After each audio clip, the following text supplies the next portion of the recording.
Hello and welcome to ranking every movie I watched in 2022.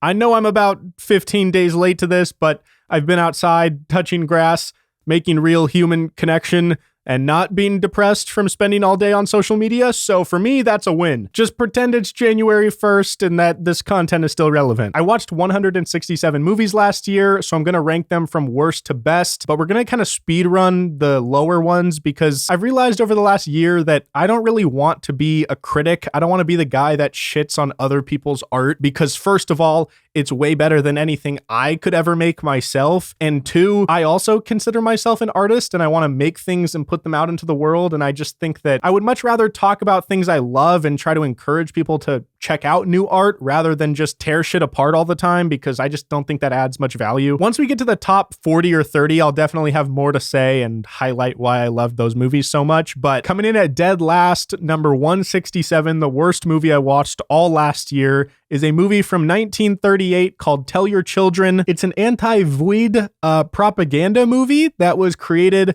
by a church group to encourage kids in the 1930s to say no to drugs because smoking cannabis turns you into a demon and you'll burn forever in Ichi double hockey stick. If you haven't heard of this movie, it's actually a really good time. I actually kind of recommend watching it, even though it's obviously undeniably just bad. It's just blatant propaganda, but it really is fascinating. It's like a relic of the 1930s and it kind of turned into a cult classic. Like a lot of stoners now will ingest some things with friends and then they'll watch this movie and it's kind of a joke now and it's fun. Number 166 is a movie called 47 Ronin starring Keanu Reeves. I do love me some Keanu Reeves, but for me, this movie had no redeeming qualities. If you've seen any other samurai movie ever, you really have no reason to watch this. From what I've read, this does not pay homage or do a good job of honoring the legend of the 47 Ronin. I was disengaged this whole movie. It was very hard to get through. There you go. 165 is Town and Country. 164 is Monkey Bone starring Brendan Fraser. This movie has everything that I don't enjoy about the cinematic viewing experience. Non-stop goofy background music, a chaotic plot that feels like a fever dream and definitely would give me nightmares. The surreal character design just feels so yucky. I don't even know a better word. I just watch it and I'm like, ugh. I just want to scrub my tongue really hard after watching it, you know? 163 is Tom Cruise's The Mummy. 162 is the Mulan live action remake. This movie had so many cuts. It was genuinely nauseating to watch. It just made no sense. Mulan would teleport from one place to a totally different area, like a mile away in one cut. And it's supposed to be in the same timeline, and somehow she just appears somewhere else in this battle, and oh god, I don't know. 161 is Cutthroat Island. 160 is Billionaire Boys Club. This is one of those movies where it's really difficult for me to separate the art from the artist, considering two of the three leads in this movie have some pretty bad allegations against them. But apart from that, the movie itself is just so hard to watch because the main characters are so unlikable. Maybe if you're a 14-year-old boy and you like The Wolf of Wall Street a lot, you could probably enjoy this, but not for me. 159 is Delgo. 158 is Pan, the live action Peter Pan remake. I think this movie has one of the top 3 worst song placements in movie history. They used the song Smells Like Teen Spirit at the worst possible time. Here we are now, entertain us. I'm just 157 is The Adventures of Pluto Nash starring Eddie Murphy. I feel almost the exact same way about Monkey Bone as this one, but it got bumped up a little higher because Eddie Murphy is just fun to watch. Movies like Pluto Nash and Monkey Bone, they just genuinely scare me. Like fundamentally at my core, I just get scared watching them. 156 is Uncharted with Tom Holland, the first 2022 release on this list. In my opinion, Uncharted was the worst new release of the year that I saw in theaters. An absolute snooze fest. 155 is Conspiracy Theory with Mel Gibson and Julia Roberts. This probably should be higher, but I watched it on VHS on a tiny little TV in an Airbnb, and it was just a weird vibe. 154 is a movie called Lucky You. You've probably never heard of it. It's not worth a watch because the main character has literally no arc whatsoever. 153 is Thor: Love and Thunder. I can't say I laughed at all, but I definitely breathed out of my nose a little harder a couple times. So that's worth something. By the way, all these ranking lists, they're all arbitrary. They're all stupid. Like this whole list is stupid, okay? It's just my opinion. 152 is Ticket to Paradise with George Clooney and Julia Roberts. 151 is our first comedy special. It's Theo Von Regular People. I like Theo Von's podcast. I think all of his podcast clips are hilarious, and I love whenever he's a guest on other people's podcasts, but I was quite disappointed by this. I did have a few laughs, but I just think his personality works really well as a podcaster and internet entertainer, but I just didn't really resonate with many of the jokes. 150 is Minions Rise of Gru. 149 is Bullet Train. 158 is Friday the 13th. 147 is 300. There's this one quote that I really love, and it says, "The style is the substance." And when it comes to Zack Snyder movies, I think that really rings true. Like, his style is so distinct, but I just don't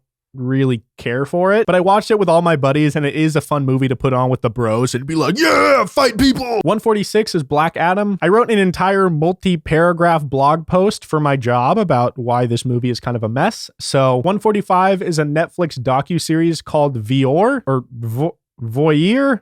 Vor? I don't know what this word is. Voir, Vor. I enjoyed all the episodes, but the first episode felt entirely different than every other episode in the series. It was just very inconsistent, but it's essentially a docuseries about the film movements over the decades that have kind of shaped video essays and film culture and the way people consume films and kind of all of the above. It's really cool if you're a film nerd like me. It's on Netflix, and I think it's worth a watch if you like video essays and people talking about movies and how they impacted them, and it's cool. 144 is Mars Needs Moms. This is an animated movie from 2011 that sadly flopped, but it's actually really wholesome, and I had a good time watching it. It has this kind of creepy, uncanny animation style that the Polar Express has. Actually, that's a good way to describe it. Picture the Polar Express, but in space. 143 is Moonfall. This is the best "it's so bad that it's good" movie. Like, I would feel wrong placing it any higher than 143 on this list, but it is a super fun time. Like, it is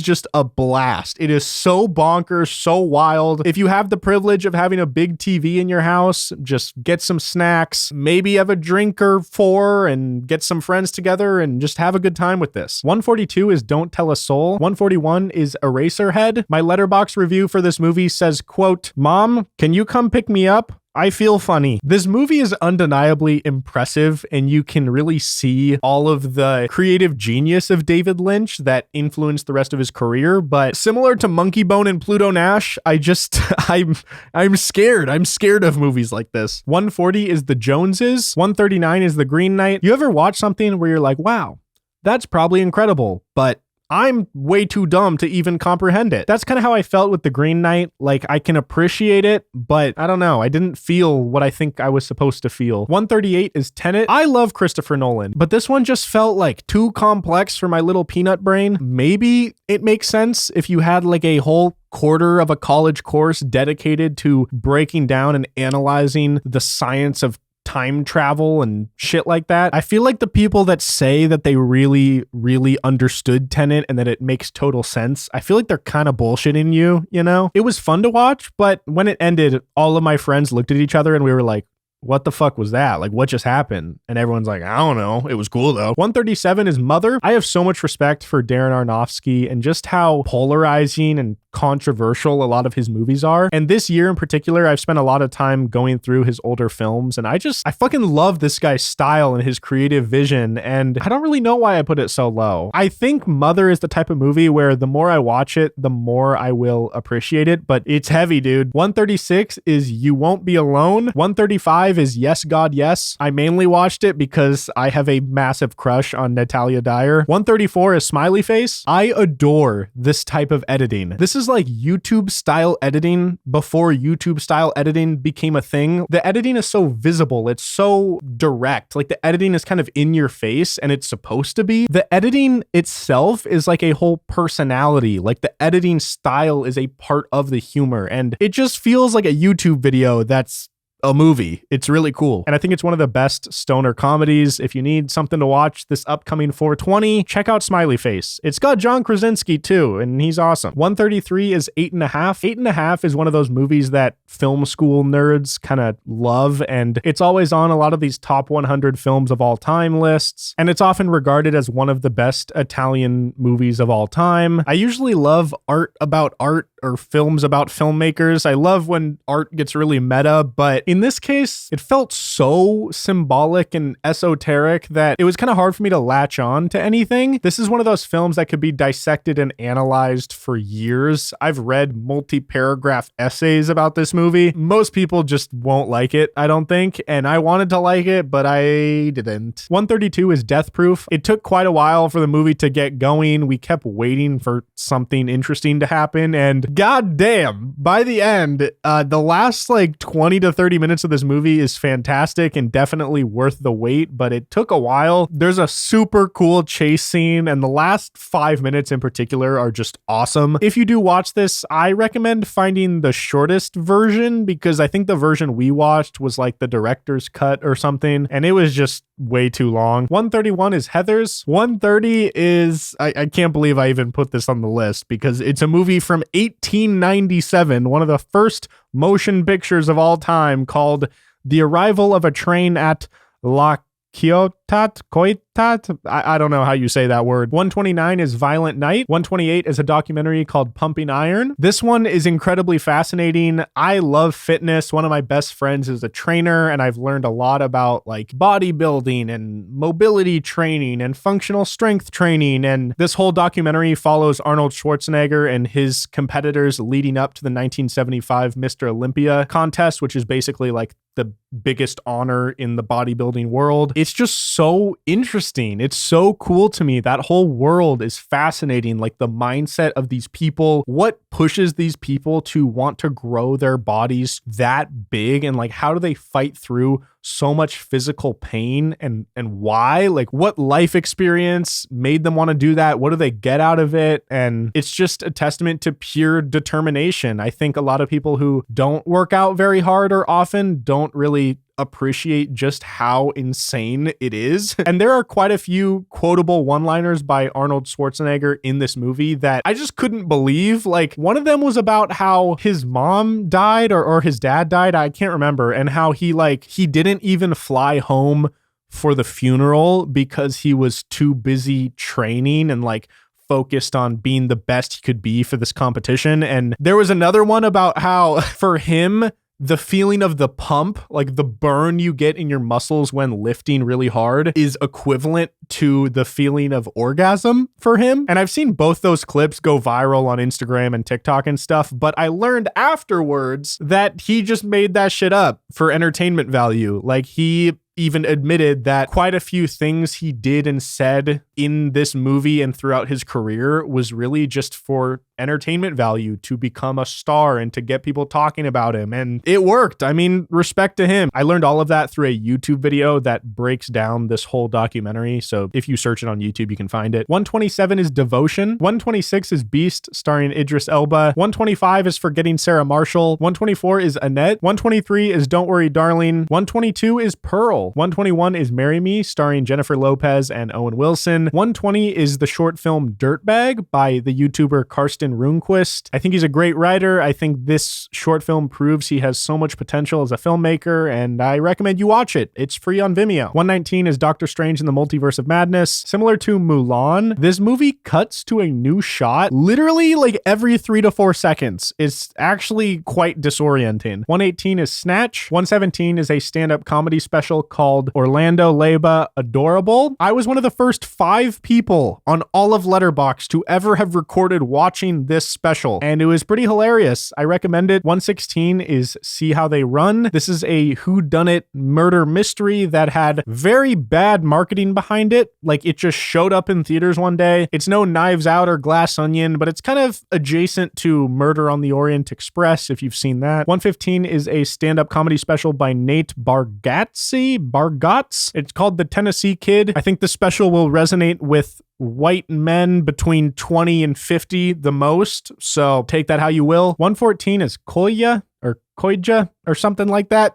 I don't know. It's the only Czech movie I've ever seen. It apparently is one of the best Czech movies of all time. It's a poignant depiction of the wonders of being a child and the deep connection and fulfillment that a parent gets from having a child. It's, it's not going to be for everybody, but for me, it was pretty great. 113 is Black Phone. I really wished there was more depth to the whole supernatural element because it felt kind of surface level to me, but Ethan Hawke is amazing. He's one of my favorite actors and I love him regardless of what he's in. And I think the kid actors were really fantastic in this. 112, 111, and 110 are all stand-up comedy specials by Ali Wong. I think all three of these specials were equally hilarious. I didn't like one more than the other. They're all great. She has quite a few jokes about being pregnant or giving birth or being a mom in the workplace. And for me, I didn't really resonate with that, but all her jokes were still really funny. And I learned a lot, actually. 109 is War of the Worlds. 108 is Treasure Planet. It saddens me so much that this was such a financial failure at the time because a lot of people love this movie, myself included. 107 is a stand-up special by Sam Morrill.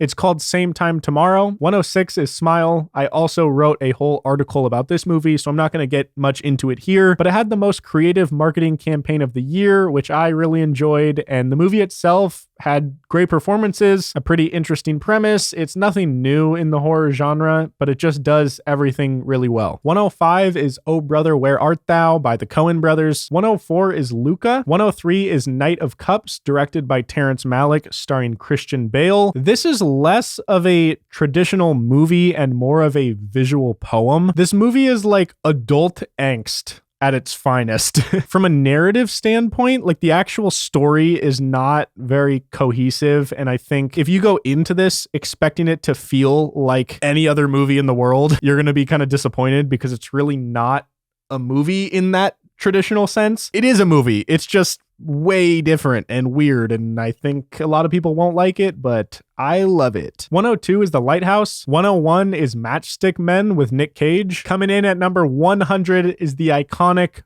Ponyo. Unfortunately, I watched the English dubbed version because I saw it at a theater in Portland and that's all they were playing, but it was a super memorable viewing experience because the theater was packed out with kids and families and there were so many laughs and cheers. This movie would be a lot higher on my list if it weren't for a few strange moments where my friend and I looked at each other very confused as to the themes and the messages that the movie was trying to convey at certain parts. There were moments where it just felt like the message that it was sending was wrong and weird, in my opinion. And maybe it was a translation thing. Maybe the English dub was just not exactly what they really meant. But there was moments where we looked at each other did they just say what I think they said? And does that mean what I think they mean? Nothing super bad, just a little that was weird. 99 is Office Space. 98 is Licorice Pizza. 97 is Midnight in Paris. This is perfect for a family movie night. There's nothing too polarizing. I think everybody can enjoy it. And it's funny. It's got some romance. It's got some cool historical figures and some cool time travel stuff. Pretty fun. 96 is Dope Sick. It's technically a series, not a movie, but I wanted to include it on this list just because it blew my mind and it's really eye-opening as to how corrupt and untrustworthy the pharmaceutical industry is. I had always heard the pharmaceutical industry was crazy, but I didn't realize just how insane it was until watching this show, so I just wanted to throw it in here to recommend it. 95 is Sorry to Bother You. 94 is The Way, Way Back. I realized there's a lot of Sam Rockwell movies on this list. He's just great. He's everywhere. 93 is The Menu. I'm really glad this movie got as much buzz as it did because I'd love to see more movies like this. It's interesting because a lot of people are talking about it as if it's a thriller drama. People are going into it expecting a thriller, but I think it should be approached as a dark comedy. And I think if you don't really understand that it's supposed to be a dark comedy, your expectations might be a little,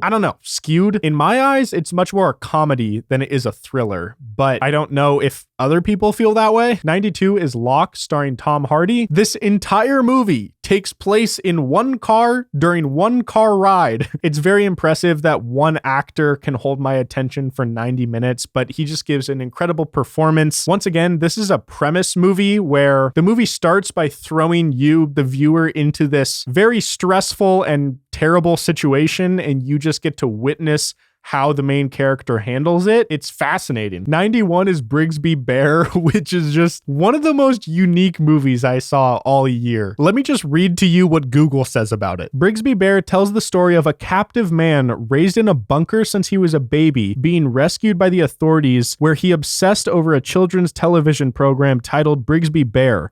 When he realizes the show was created by his captor that he called his dad, his fascination leads him to finish the storyline himself. So this man was held captive his entire life, had no idea that he was a prisoner. Then he escapes, and then he's like obsessed with this fake television show that his abductor created for him. And so then he goes and like makes a movie about that show himself, if that makes sense. Did I just spoil the entire movie? I don't think so.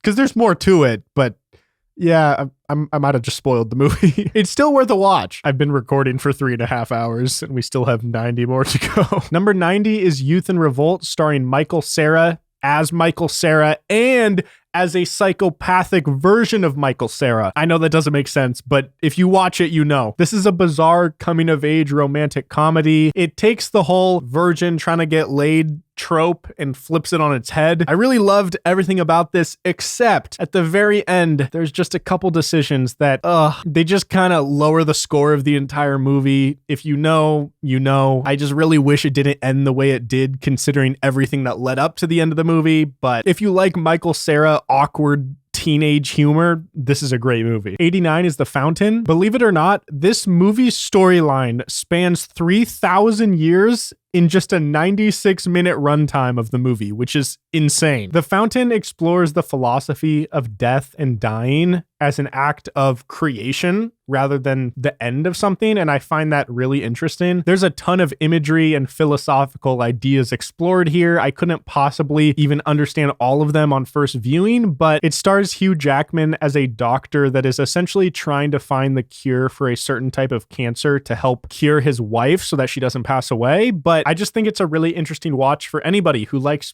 anything philosophical. 88 is the short film All Too Well, which is for one of Taylor Swift's songs. 87 is Faces Places. 86 is A Nightmare on Elm Street. 85 is a Netflix docuseries How to Change Your Mind. I wanted to throw that in here as well because I just love psychedelics and I want more people to watch this show. The series explores the clinical use and benefit of different types of psychedelics and how they can help people with PTSD, severe trauma, OCD, a whole plethora of mental health issues. And it really dives into the current science that we have on which drugs are used for which type of mental health issues, what the psychedelic therapy sessions look like, and it just tells real stories from real people on how their lives have been changed because of psychedelics. So that's pretty cool. 84 is Dave Chappelle's stand-up special, The Closer. I really don't know what to add here. He's probably the best living stand-up comedian. 83 is Prey, which is part of the Predator franchise. I think it's an absolute shame this movie didn't get a theatrical release because I would have loved to see this on the big screen, but instead I had to watch it at home on a little TV and my uncomfortable couch, and I'm still upset about that. 82 is Flea. This is an animated documentary, which is unlike anything I've ever seen. I didn't even know you could do that, and it tells the true life story of a man named Amin who had to flee Afghanistan to Denmark. He had an absolutely wild, crazy, horrific life story, and I don't know what to add. I mean, it's pretty heavy, but I have so much empathy for him and people similar to him that have gone through things I can't even imagine in my own life. So it's incredible. Check it out. 81 is The Woman King, starring Viola Davis. This movie is one of those movies where you watch it once and you probably will never watch it again just because it's so heavy and dense. The single best word to describe the last 30 minutes of this movie is epic. 80 is a movie from Iran called Close Up. I'm gonna do my best to explain the premise of this because it's wild. This movie is a fiction documentary hybrid, right? It's retelling a story that actually happened where a man impersonated a well-known filmmaker. He pretended to be this filmmaker and he conned a family into believing that they would be in his new film. And then they made a movie about that con, but they hired the real people that actually were a part of this con to be in the movie retelling of what happened. Does that make sense? It's super meta and pretty confusing if you don't really know the backstory of the movie, but I liked it. 79 is Chungking Express. I don't know if I said that word right, but this was my first film from the world-renowned director Wong Kar-wai. 78 is Speed Racer, which was a massive financial flop at the time, but now it's a cult classic, and I totally understand why. It is undoubtedly the most vibrant, saturated movie I've ever seen. I felt like I was tripping on something just watching it. It's so colorful, like literally popping out of the screen colorful. And it's just genuinely a great story that I think everybody would enjoy. 77 is a stand-up comedy special from Shane Gillis called Shane Gillis Live in Austin. 76 is the unbearable weight of massive talent. I can say confidently I laughed harder at this movie than any other movie this year in theaters. 75 is Elvis. 74 is Under the Skin. If you like the more mainstream A24 movies, I think this is an A24 movie that's a little more niche that you should check out if you haven't seen it. 73 is Old Joy. The same way the new Colin Farrell movie called The Banshees of Inisherin explores this idea of adults falling out of friendship or adults ending friendships. This movie does it in a totally different way, and it's just a super interesting exploration of what happens when you grow up really close with someone, and at a certain point, your lives just diverge and you go on different paths. You value different things. Some people have kids and get married. Some people go on a totally different route, and can you still be friends when your lives are that different? And very simple and minimalist in the way that it's filmed and edited. I liked it. Check it out. 72 is Wendy and Lucy. This is one of the most quiet and reserved and calm movies I've ever seen. A lot of people might consider it boring, but for me, I was engaged the whole time. I really love these gentle, soft, reserved movies. You know, it's so gentle. Basically, the premise of the movie is woman loses dog, woman goes to find dog. 71 is Mikey and Nikki. 70 is The Player. 69 is Jackass Forever. 68 is a movie that I know I'm going to pronounce incorrectly, but I'll give it a shot. Mogul Mowgli. Mogul Mowgli. I don't know. I'm sorry. 67 is Scarface. I really didn't expect to love this as much as I did, because usually like mob stuff and traditional crime mobster movies just don't do it for me. But this one was amazing. 66 is Paris, Texas. 65 is Almost Famous. 64 is a stand-up comedy special by Ari Shafir called Jew. I learned more about Judaism from this stand-up special than I have in the entirety of my life, and even including my IB World Religions class that I took in high school. 63 is The Neon Demon. Oh boy, let me tell you, that movie is a lot. If you ever considered wanting to be a model or interested in the modeling industry, this movie will make you hate everything about the modeling industry. My tummy felt strange after watching this. 62 is Thelma and Louise. 61 is The Castle, which is an Australian comedy movie that I had never heard of. I assume a lot of you have never heard of it, but let me tell you, Aussie humor is fucking hilarious. I love it. 60 is X. Once again, Mia Goth has my heart. She's fantastic, and I'm excited to see the third and final movie in this trilogy. 59 is Lars and the Real Girl, starring Ryan Gosling. It's really fun to see a hot, mega famous celebrity play someone who's totally socially inept and shy and awkward.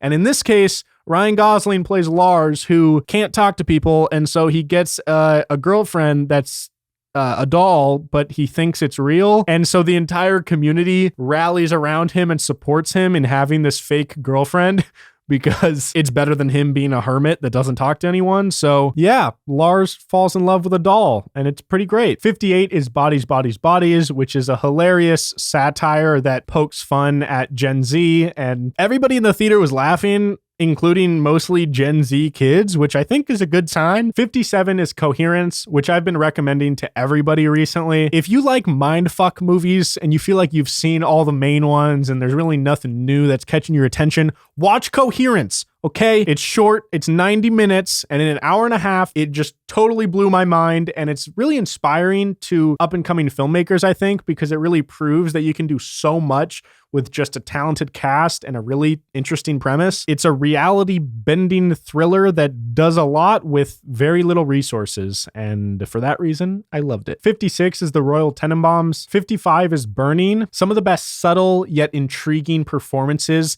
So much is said through the actor's eyes and facial expressions without even needing to say words.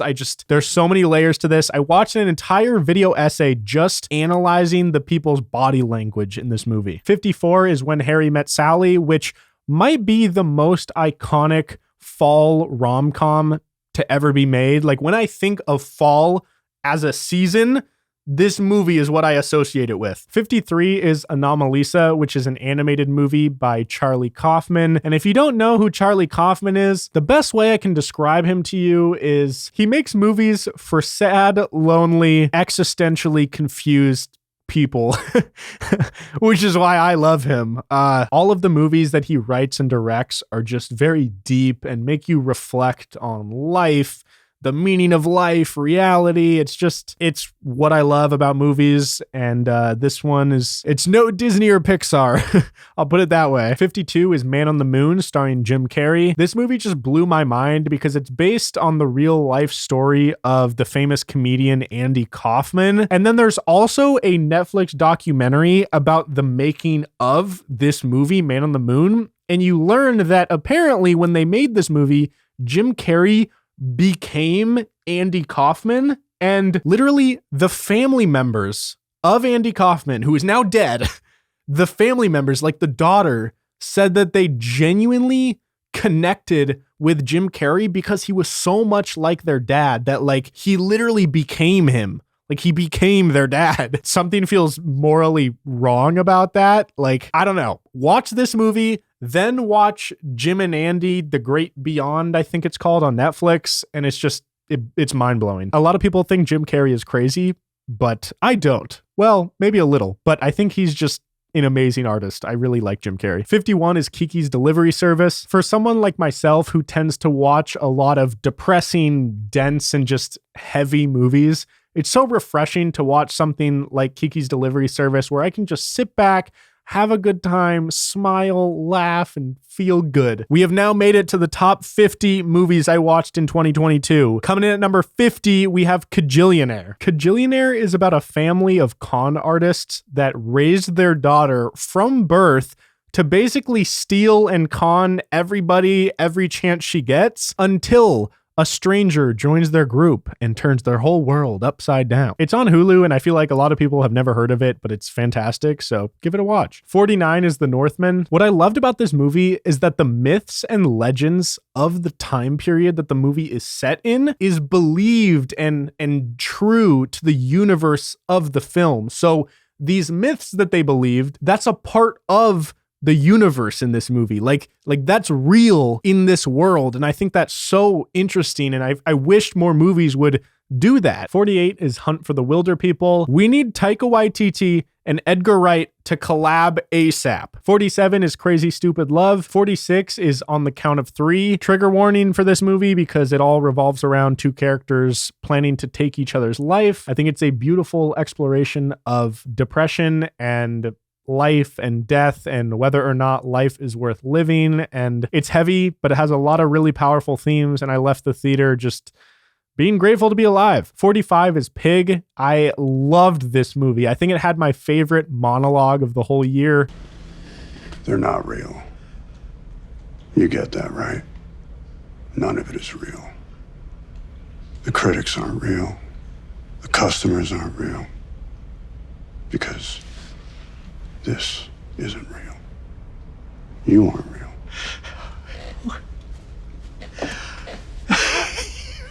Okay. Derek, why do you care about these people? They don't care about you. None of them. They don't even know you. Because you haven't shown them. Every day you'll wake up and there'll be less of you. You live your life for them and they don't even see you. You don't even see yourself.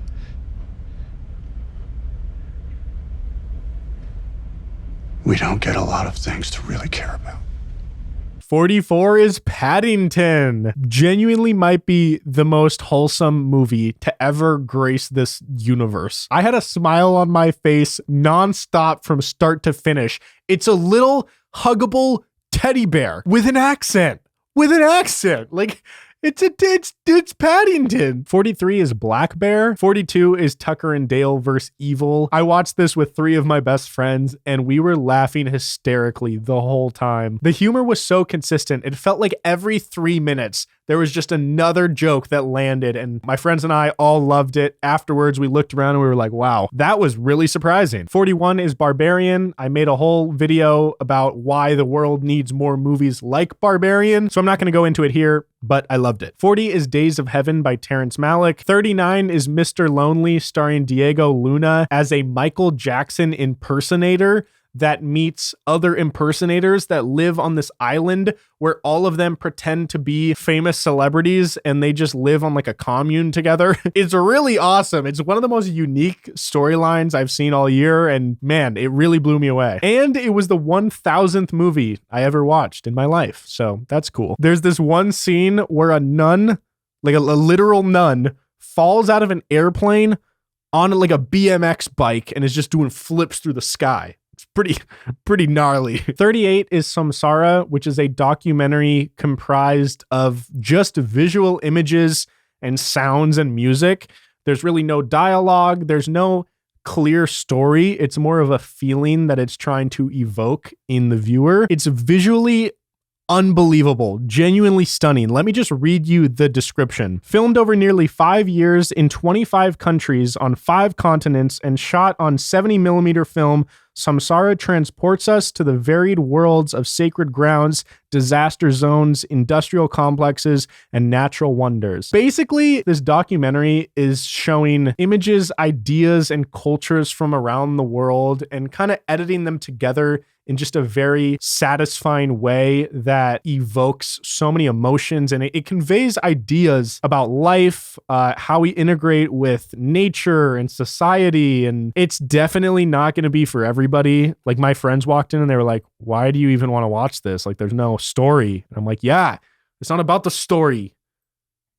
37 is Stalker. Every film nerd I meet tells me that based on what I like, I would love Andrei Tarkovsky movies. Stalker was the first one I saw, and so far, they're right. Near a gray and unnamed city is the Zone, a place guarded by barbed wire and soldiers, and where the normal laws of physics are victim to frequent anomalies. A stalker guides 2 men into the Zone, specifically to an area in which deep-seated desires are granted. It's a lot. You better strap in and lock in and focus. But if you do that, I think you would enjoy it. Well, I don't know. I think a lot of people won't, but we have now made it to the 4.5 out of 5-star movies. So all of these I adored, and it was really hard to even rank them. But 36 is Cha-Cha Real Smooth, which is probably my favorite coming of age movie I saw last year. This movie resonated with me very deeply because it's about a 22-year-old fresh out of college who's really trying to figure out his life, what he wants to do with his career. And I don't want to give too much away, but if you're an early to mid 20-year-old who doesn't know what they want to do with their life, watch this movie. 35 is a stand-up comedy special by Gerard Carmichael called Rothaniel. This totally reshaped what a stand-up special could be in my mind, because it almost felt like I was watching like spoken word poetry. Like, it's very dark and kind of gloomy colors. It's very emotional. And he's so slow and poised with his delivery. It didn't even feel like he was necessarily trying to get the audience to laugh. Now, obviously, it was funny, but it felt so much bigger than comedy. It felt like this man telling this beautiful story of his life and self-discovery. And I don't know, I loved it. I think for a lot of people, this will impact them a lot and probably make them cry potentially. And it's directed by Bo Burnham, which is just a cool plus. I have been recording for 4.5 hours. 34 is Fire of Love. This documentary tells the life story of Katya and Maurice Kraft, who are the 2 most famous volcanologists of all time. Their work is incredibly influential in studying volcanoes. They were absolutely obsessed with being right next to an erupting volcano, and the footage is genuinely unbelievable. Like I was watching that and I'm like, how could a human being do this? Like how could you put yourself this close to an erupting volcano? It's amazing. 33 is Boogie Nights. 32 is T10, which, oh boy, a woman falls in love and has sex with a car. Okay, I said it. Somebody had to say it. I'm not going to beat around the bush. You want to see someone f*** a car? Watch this movie, dude. Yeah, she does stuff with a car. All right. Oh, she does stuff with a car and then stuff happens to her that relate to a car in some ways. How do I say this? 31 is Punch Drunk Love. It was incredibly refreshing to see Adam Sandler play a more serious role. It's still Adam Sandler playing Adam Sandler, but like a more dramatic movie surrounding him, you know? It still feels like a character that was made specifically for Adam Sandler's type of humor and performance, but it's not necessarily a comedy, and I think it worked so well. Coming in at number 30, we have Badlands, directed by, you guessed it, Terrence Malick. 29 is Armageddon Time. This one flew super under the radar. It only released in a few theaters around Seattle, and it was only there for like a week or two. So I luckily went with my friend while he was in town visiting, and we both loved it. It has Anthony Hopkins playing an old man that's dying, which, man, nobody plays an old man that's dying better than Anthony Hopkins, dude. 28 is The Territory, and this is a documentary about an indigenous tribe in Brazil that is basically fighting against farmers and developers that are tearing down a bunch of the Amazon rainforest in Brazil. And it's from this tribe's perspective, trying to highlight how dangerous this is, not only for the environment as a whole, but for their culture. And it touches on the political turmoil in Brazil right now. And they do a really good job of showing both sides and perspectives. You don't only see the perspective of the indigenous tribe, you also get to see the perspective of these farmers that have been poor their entire life and feel that they deserve to own a piece of land where they can build a home for their family because they've never had that opportunity. But they're doing this by tearing down the Amazon rainforest. And that can't happen because it's gotten really bad already and it'll affect the climate and the culture. And it's really sad. 27 is Seven Samurai. I genuinely did not expect to laugh this much from a Japanese movie from 1954. I just expected I probably wouldn't resonate with the humor, but I was so wrong. There's something mesmerizing about watching people from the 16th century be goofy and crack jokes and sarcastic together. Like, for some reason, my brain before this movie didn't really understand that people back then were still regular people. It wasn't all doom and gloom all the time. And this movie helped me really connect with them on a human level. In some ways, the villagers in this movie feel entirely different than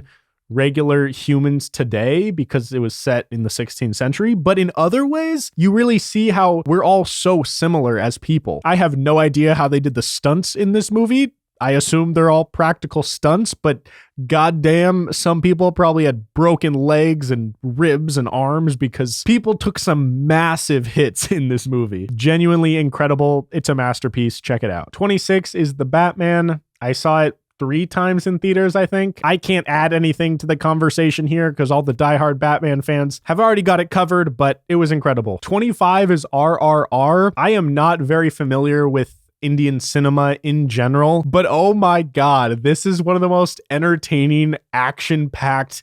It's packed with everything, actually, not just action. There's dancing, romance, bromance, thrilling sequences. It's everything you could ever want shoved into one movie. It's crazy that we got Everything Everywhere All at Once and RRR in the same year because in some ways they feel very similar in the sense that it's just throwing everything at the viewer and almost all of it lands. It's wild. 24 is Michael Clayton starring George Clooney. For a few years, I've heard people say that this is the best written screenplay in all of American cinema and these really bold claims. And after watching it, I understand. Like, I'm not even arguing. It could be the best screenplay in American movie history. It's incredible. And George Clooney knocks it out of the park. His final scene in this movie is just like, God damn. 23 is Pop Star, Never Stop, Never Stopping. I put this one off for a while. I don't know why, because since I watched it, I've seen it 2 more times and I showed it to all my friends. Everyone thought it was hilarious. Andy Samberg is a comedic genius. I was blown away by how many cameos they got. It felt like every famous music artist was featured in this somehow. It's incredible. 22 is 3,000 Years of Longing, starring Idris Elba and Tilda Swinton. It is such a shame that this movie flew under the radar. It came out in theaters and I felt like nobody was talking about it, but it's incredible. And it's made by George Miller, the guy who made Mad Max Fury Road. The fact that he went from Mad Max Fury Road to a movie like this is just wow. It really shows his range. The visual style, the sound design, and just the back and forth dialogue between these 2 characters was so captivating. I was hooked start to finish. Can't wait to rewatch it. This movie is a story about stories and how stories shape our lives. And I love movies that shock me and subvert my expectations, and this one definitely did. Number 21 is a stand-up special by Stavros. It's called Live at the Lodge Room. I've seen Stavros featured on so many people's podcasts. I've seen him all over TikTok and Instagram and stuff. And man, this stand-up special was top tier. Like, I really hope he blows up. Genuinely, like, laughed harder at this stand-up than any other stand-up this year. Good shit. My 20th favorite movie of 2022 was Triangle of Sadness. This movie was responsible for some of my hardest laughs in the theater all year. It's an absurd satire on class and social roles. There's been a lot of movies this year where rich people are on boats and bad shit happens, and this is one of them. This movie is separated into 3 distinct parts, and each part is in a totally different place and just feels so different from the rest, and it worked so well. This movie is like watching a train wreck in slow motion, and every step of the way you're like, oh shit, here we go. And it also has Woody Harrelson as a Marxist cruise ship captain who gets into a debate with a Russian oligarch and then gets hammered and decides to read the Communist Manifesto over the intercom for the entire ship to hear. So it's pretty great. 19 is Top Gun Maverick. No surprises there. 18 is Camera Person, a visual memoir documentary by Kirsten Johnston, who is a career documentarian, and she takes footage that she's filmed throughout her career and either not used or scrapped and turns it into this memoir about her life story. And it's kind of like an ode to filmmaking and her love for the art. And if you like documentaries, this one is really beautiful and I recommend checking it out. 17 is Frances Ha. Noah Baumbach's naturalistic writing just sucks me in every time. It feels so much more real and raw than blockbuster movies, and for that reason, I loved it. 16 is Tar. What's so interesting about this movie is that it feels like you're watching the story of a real person. I bet there are people that watched this and then genuinely thought it was based on a true story. Incredible performance by Cate Blanchett, proving once again she's one of the best actresses working today. It has so many themes and parallels to cultural conversations happening in society today. It's incredibly relevant, and I recommend you check it out when it's on streaming. 15 is Drive My Car. Man, this movie broke me. It's a gentle, subdued, and revealing exploration of grief in our lives and how we can continue to live our life in spite of that grief. And man, it has one of the longest prologues of any movie I've ever seen. I think it's like 40 minutes or something. Like, literally, the intro part of this movie feels like its own whole movie, and I loved it. It's really long. It's a slow burn, but damn, it's incredible. 14 is Portrait of a Lady on Fire. I loved it so much that I bought the Criterion of it. I have it right here. Probably my favorite romance movie behind the Before trilogy. I watched this on a plane, which is sad because it's so beautiful. You should definitely watch it on like a big TV. Impeccable. Number 13 is Grave of Fireflies, which is undeniably the saddest movie I've watched. I watched it with my buddy and we were in silence the whole time. And at the end, I look over and we both are just like sobbing. Number 12, Marcel the Shell with Shoes On. If you were on early YouTube back in the day, like I was when I was in like elementary and middle school, you remember the legend of Marcel the Shell, and to see it get a full feature-length movie is just amazing. I saw this at a film festival, and when it ended, everyone started clapping, and I was looking around.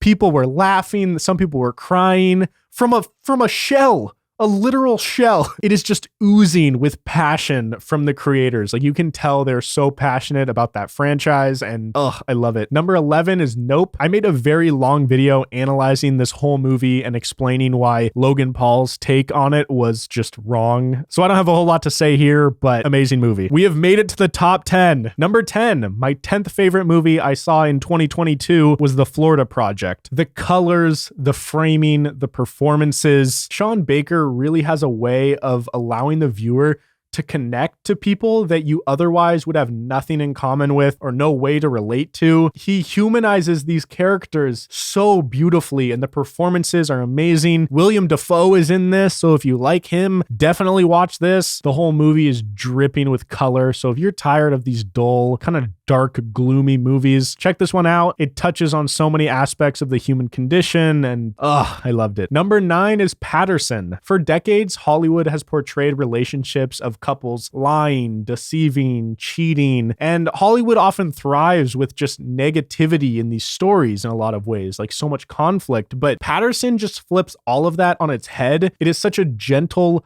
loving, positive story of optimism and hope and contentment, and it is just peak feel good movie for me. And it's not feel good in a cheesy way, it's just like genuine goodness. I aspire to be as content as these characters, and beautiful, genuinely beautiful. Number 8 is The Fabelmans. I have nothing new to say on this one. Steven Spielberg is a master of his craft. It's a movie about movies, which I tend to love. Some people are kind of tired of that, but I cried, I laughed, I learned a lot. There's a lot of great one-liners.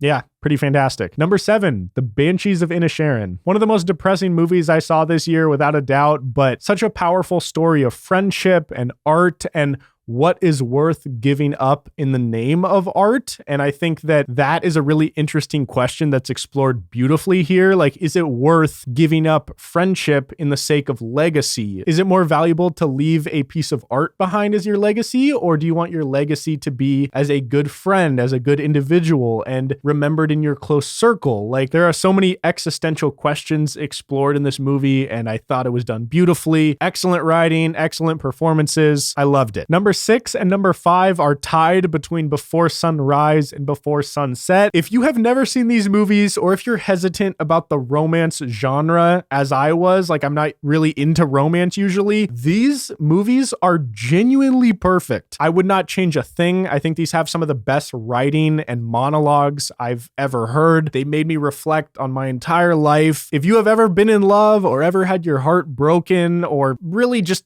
been a person, you can relate to a lot of what is explored in these movies. And there's a third movie in the trilogy called Before Midnight, and I have not watched that one yet because I've heard hints from people that it might break me emotionally, so I don't know if I'm ready for it yet. Number 4 is Taste of Cherry. This is considered by some the best Iranian movie ever made. It is very heavy, very, very dense. Trigger warning, it explores the idea of ending one's life and what that means philosophically, morally, spiritually. It explores every aspect of that question, like whether or not there are times when that would be justified, or whether it's never justified, or who should be able to do it, who should not. It's essentially a dialogue between one man questioning his life and other people he meets throughout the course of a day. I think it's important to be in the right headspace when you go into watching this movie, because if you're not, it really could potentially affect you negatively. But I think if you go into this knowing what to expect and trying to take away some positives out of it, I think you really can. And for me, it genuinely changed my life. It changed the way I look at my life and my place here on earth. I loved it. Number 3, my third favorite movie that I watched in 2022 is The Worst Person in the World. I don't know if I've ever related to a character more than Julie, the main character in this movie. She has this unwillingness to conform to a life that she doesn't want, yet at the same time, she doesn't really know what she wants out of life. And it feels as though she wants to delay all major life decisions to a later time and yet you can't. For me, I just saw this at the right time in my life, and the stars aligned. It hit me really hard. It made me emotional, and I loved every single moment. I would not change a thing. I highly recommend watching it if you've ever felt like you don't know what to do with your life, or you feel like time is running out. I don't know. Oh, so beautiful. Number 2, my second favorite movie that I saw in all of 2022. I can almost guarantee none of you have ever heard of it. It's called Hannah Ha Ha. There are only 410 people that have ever marked it as watched on Letterboxd. And that's because it's been in a film festival run all around the country for basically the whole year, so it's not on streaming yet. Let me just read you some of the questions and ideas this film explores, so then you can decide for yourself if you want to go watch it. What are we to do if we reject the notion that everybody needs a traditional job or a corporate job? What does it look like to genuinely place your happiness above all else? And most importantly, who decides what constitutes a meaningful life? Who gets to tell you how you should live your life and what a meaningful life is? These are questions that I think about literally all the time, and I never thought I would see a movie that touches on those exact questions so beautifully. I got to see this movie at the Seattle Film Festival this year, and just by sheer chance, I got to sit right next to the writer-director, and he did a Q&A after. I got to talk to him. It was amazing. And genuinely, I'm not just saying this because I got to meet the guy. This is an incredible movie. I hope it wins a bunch of awards. I hope it develops a cult following because, god damn it, it's beautiful. Coming in at number 1, my favorite movie I watched in all of 2022, without a doubt, is Everything Everywhere All at Once. I've talked about this movie at length. It has everything. It has something for everybody. I genuinely believe that. It throws everything at the wall and almost all of it sticks. It genuinely blew my mind. I had no idea that a movie could encompass so many themes and ideas. It has humor, drama, action, beautiful choreography. It has everything you could ever want. Like, it is the movie of all movies. It might be my favorite movie I've ever seen, period. I think it's incredibly impressive what the Daniels were able to do with such a small budget. And just hearing them talk about the creation of this movie is incredible. Like, I just can't believe this exists and that we were blessed with seeing this in theaters in 2022. So there we go. I've been recording for 5.5 hours. I thought this was going to take me like an hour or two, and it did not. Thank you all so much for watching. I hope you enjoyed my thoughts on all these movies. I hope I encouraged you to check out a few movies you maybe haven't heard of because they're all really great. Well, not all of them, but I had a ton of fun with making movie content in 2022. I feel like I've learned a lot. I've got a lot better at writing and formulating my ideas. And in 2023, I want to mix it up. I want to make my content different and more thoughtful. And I don't want to just, shit on movies. I don't want to just like react to stuff. I really want to try to extrapolate themes and ideas and explore what we can learn from these movies and how I can apply these things to my life. I've been making videos since I was 16 or 17 years old, and I just turned 25. My dream has always been to make a living from my content. And the fact that I've never really been able to do that yet, I haven't seen enough success to financially do that. It kind of has always made me a little depressed. And I've decided this year, I'm just going to say, fuck it. I'm no longer making content with the goal of trying to turn it into a career. It's just way too stressful. It took all the fun out of it. I put way too much pressure on myself. And I would always promise like one video every week. And then if I didn't, I would feel like a failure. And bada bing, bada boom, one thing led to another. And it made me not really enjoy making content for a while, which is why I've taken so many breaks. I'm done promising when my next video will be. And I'm hoping that taking that pressure off myself and the expectation away from the viewer will allow me to make more fun videos and not hate doing it because it stressed me out so much. I got a lot of content ideas coming up, so stay tuned. Thank you all so much for watching. Be sure to like and subscribe and leave a comment. Hit the little notification bell next to the subscribe button so that you get notified when I upload because it helps out a lot. Let me know in the comments what your favorite movies that you watched in 2022 were. I love hearing from you guys. I'd love to hear what you thought was incredible or what was not so great. There you have it. Have a great day. I'll see you guys next time. Peace.